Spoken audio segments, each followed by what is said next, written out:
sale temps pour la montagne. Alors que la crise sanitaire empêche les stations de ski de fonctionner, de nombreuses avalanches sont également à déplorer. Chaque année, en France, 30 personnes perdent la vie en montagne dans ces circonstances. En cause, bien souvent, les grandes variations de température. Comme celles constatées ces dernières semaines. À une période froide début février a en effet succédé une forte remontée des températures. Le manteau neigeux est alors devenu instable et les coulées blanches ont été nombreuses.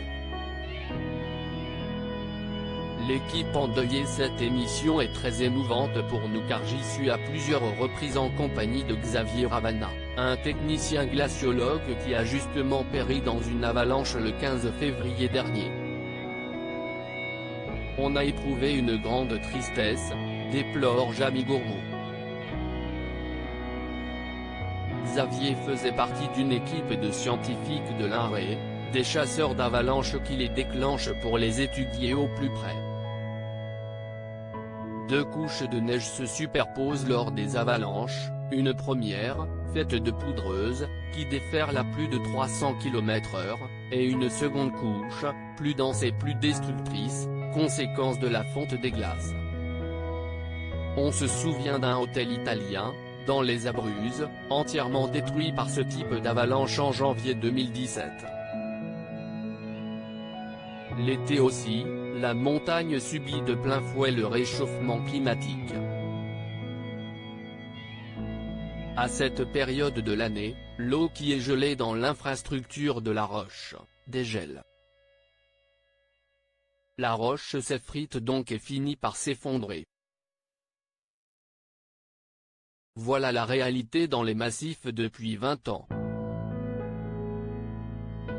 Ce qui se passe à la montagne permet de réaliser les effets du réchauffement climatique, poursuit l'animateur.